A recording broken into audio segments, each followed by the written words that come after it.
Hello, everybody. Welcome to the next episode of Soulversations. I'm Russell Taylor, and I'm hanging out here in D.C. at the Navy Yards. It's on the southwest quadrant of Washington, D.C., and you can hear all the noise in the background, kids on the bike, the last bit of fun on this beautiful day. People trying to soak up that last bit of sunlight. Today, we have the great pleasure of sitting down and talking to wonderful, young, gifted, and black CECILY, soulful artist. Her dulcet tones are reminiscent of an artist from the past, Minnie Riperton. She's an amazing artist. She has a beautiful voice, and she has a great head on her shoulders. Stay tuned for her. You're going to enjoy the set. This is Russell Taylor, Soulversations. Let's go.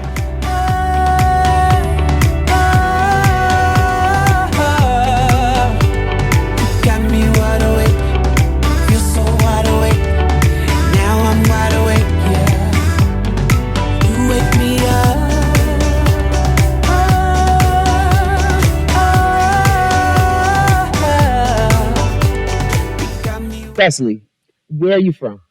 From Washington, D.C. Shout out DMV, D.C. So how does being from D.C. show up in your life, your musical life in general? Yeah. So I think that, D.C. has such an amazing history and current, but also history of amazing soul music artists, all types of artists. But if you think about, Marvin Gaye and Roberta Flack and going all the way back to Duke Ellington, it's a very rich history. And I think that growing up in DC, musically, I was exposed to a lot of live music because of the jazz scene here and because of the go-go scene here. And DC really celebrates live music, live instrumentation, and that had a big influence on me.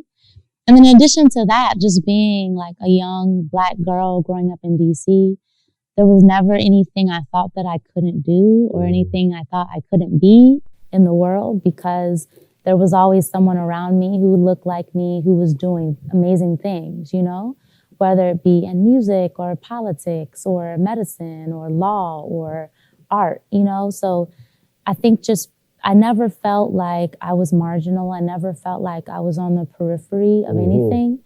I always felt centered and I always felt capable. And I thank DC for that, as well as my parents, of course. Well, yeah, shout out Black mom and dad. Yeah. But I think it's important to note that Chocolate City is not just the name, just something to throw out there. There's representation is important. So leads me to the next question is, with this inspiration of music from Washington, D.C., mom and dad, heritage, legacy, if you will, what is your musical DNA? So I think my musical DNA is a combination of things that my parents listen to, things that my older siblings listen to, because I'm the youngest of four and they're much older than me, and then things that I kind of found on my own. So there's a lot of like jazz and Motown from my parents, a lot of 70s soul music in particular. And then, of course, my brothers and sisters, my sister, she loves Tina Marie. She loves Phyllis Hyman, the 80s vibe, loves Shaka Khan. And then I came up in the 90s came up. I was a kid, but what I was listening to was a lot of 90s music. So I love Faith Evans. I love Mary J. Blige, SWV, Erykah Badu, D'Angelo, Groove Theory. There's so much. Groove Theory, Yeah, so I think it's a combination of that 70s soul, that 90s R&B, and like everything in between, really.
I think, I mentioned to you earlier when we were talking just before we come on set that the thing about music is that nothing that we do is new. We kind of draw from this pool of genius that comes before us. So we're going to get to that in a second. Okay. We're going to get to that in a second. But I have a question because you also talk about DC growing up here.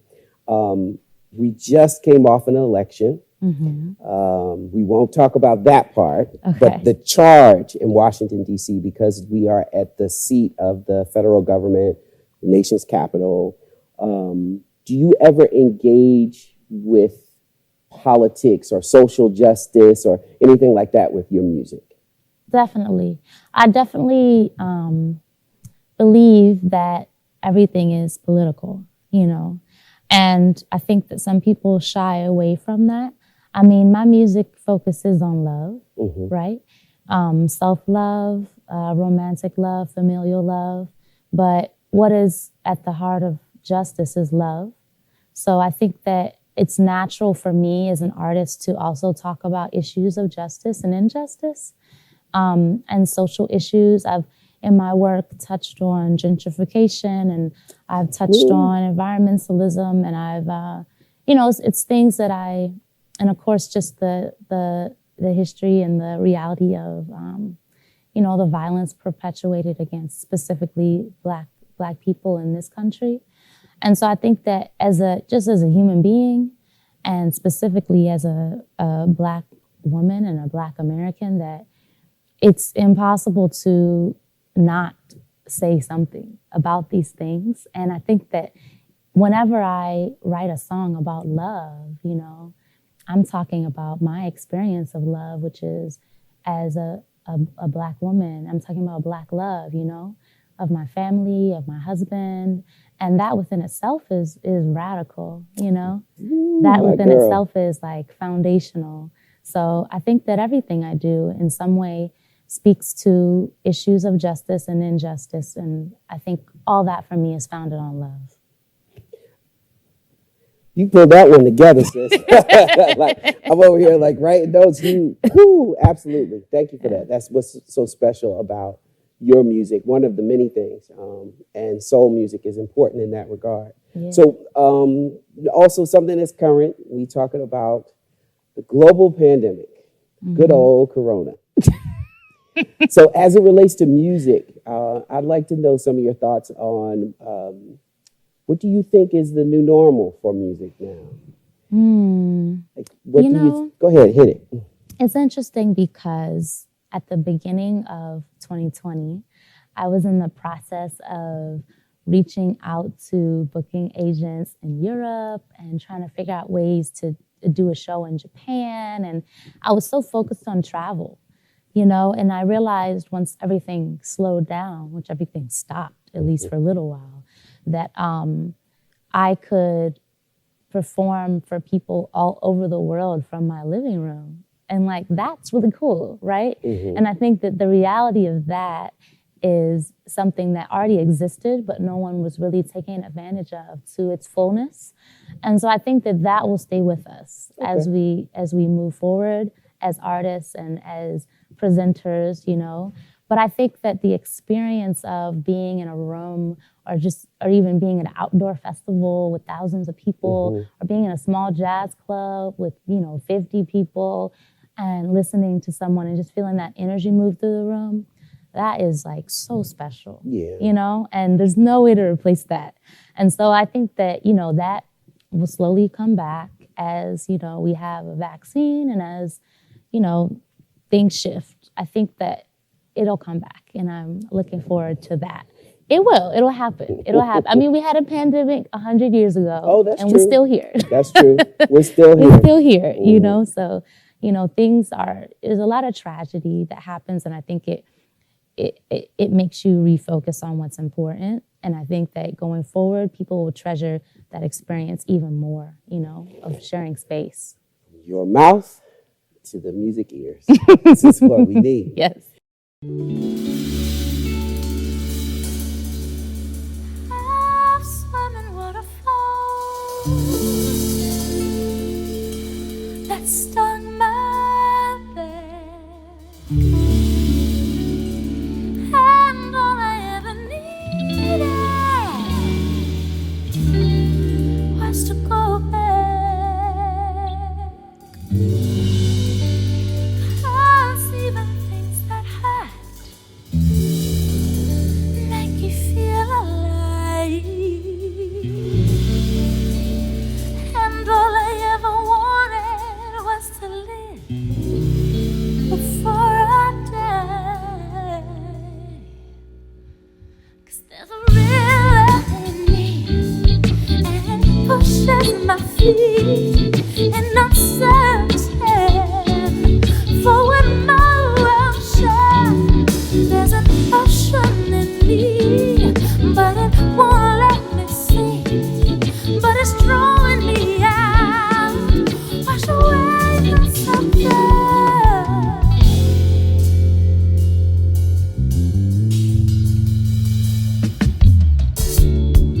I found myself searching along the shore, not ever really knowing what I'm looking for.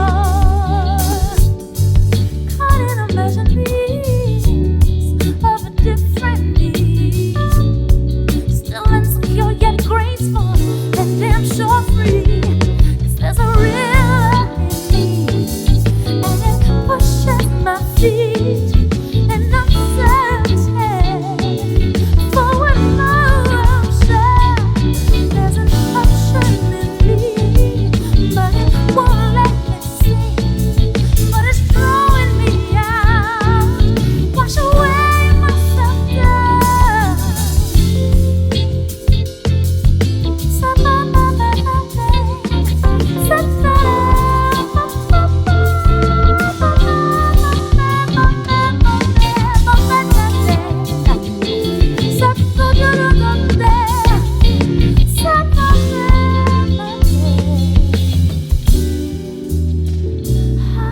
There's a river in me, and it pushes my feet, and I'm searching for emotion.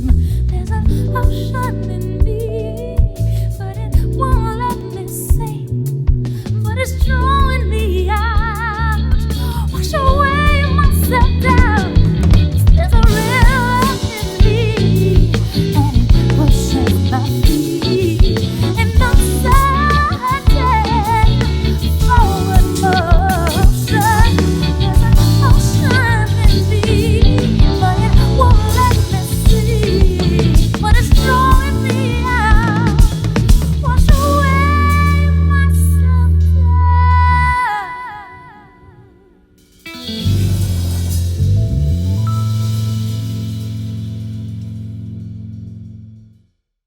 So, okay, this is my special question. As an artist from Artist Lens, Black Lens, I like to challenge the other artists that I love and believe in. And this is the question. In 2060, what will be CECILY's legacy? Okay, so in 2060, Speak it to life, sis. Speak it to life. I will be 70 years old, which is a good age, I think. I think 70 is a good age. My mom is about that age now. And Yeah, she's gonna beat you up when she sees that. I know. She's not there yet. She's not there. But she's living life. So I think 70 would be a good age. So my legacy, obviously, I hope to have some kids one day So soon. let's Okay. affirm it. It is Yes. so. Yes. Okay, so I'm speaking in the future, so it's already manifested. Okay, Yes. so I just pray that my children and maybe grandchildren at that point love me, are proud of me, that I've guided them through life well and assisted them in becoming the full, amazing human beings they're meant to be. And I think that, career-wise and musically, I just want my legacy to be that I made amazing music and I was authentic, and my message was uplifting for people. I always say that, my main goal is just to be able to make music and perform, and to be able to do that for as long as possible. So I hope in 40 years I'll be doing the same thing I'm doing now. In 40 years, you will be doing but the maybe same for thing. more money. Yeah. Oh, not maybe. Let's claim that for one more too. money. For Yeah. much more money. Amen. Yes. But Cecily, I want to say thank you so much. Thank you for joining us here at Soulversations. I am a fan, and I look forward to all of the amazing things that you will continue to do and grow. Let's rock on. Yes. Thank you so much, Russell. Thank you for having me. My absolute pleasure. So we're going to get ready for this performance. I want you all to get ready for this because this girl kills, and you are doing my favorite song. Yes. No Room for Fear. Yeah, so next up, Cecily, we can't wait to see you play.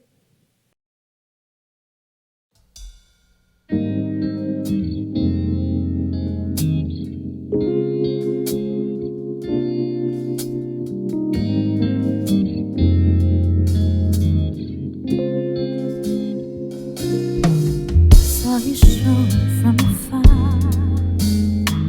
and dip the glide of bounce, then your smile lifted high.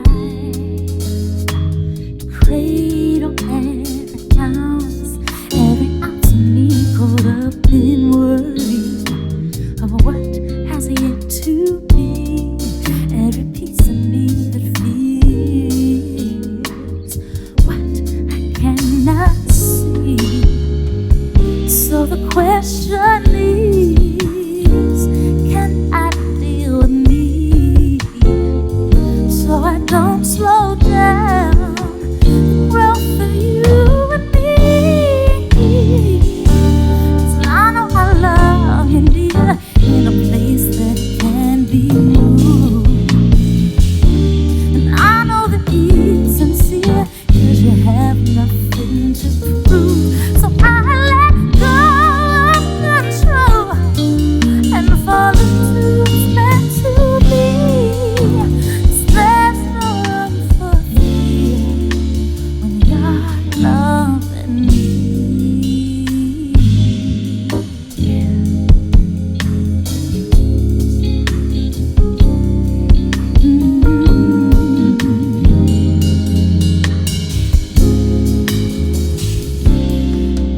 It's so hard to find examples of love that lasts for long, and there's so much that could happen and change all that we've known. Everything that worries me is just out of my hands. Everything you mean to me is right where we stand. So the question is, can I deal with me? So I don't slow down growth in you and me. 'Cause I know I love you, dear, in a place that can be moved. And I know that it's sincere, 'cause you have nothing to prove.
There's just no.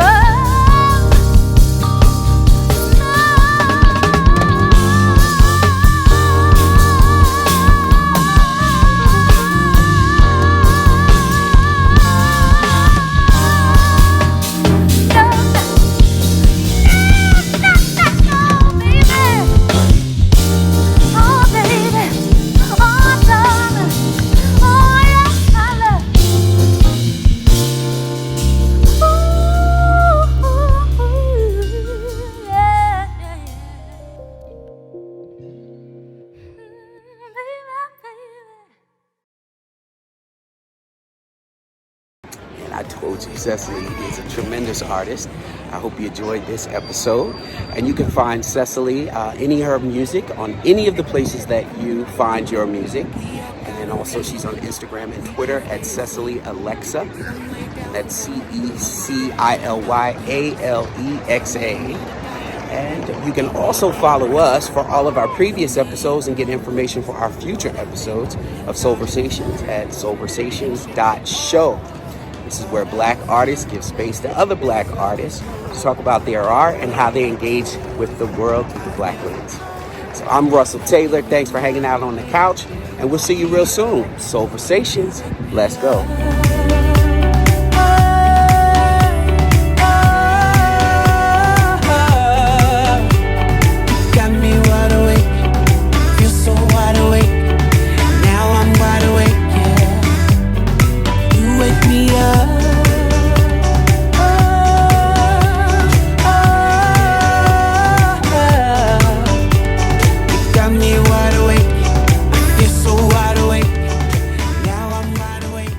This is the lightning round, all right? So lightning round, these are rules. Okay. First thing comes to mind, just blurt it out.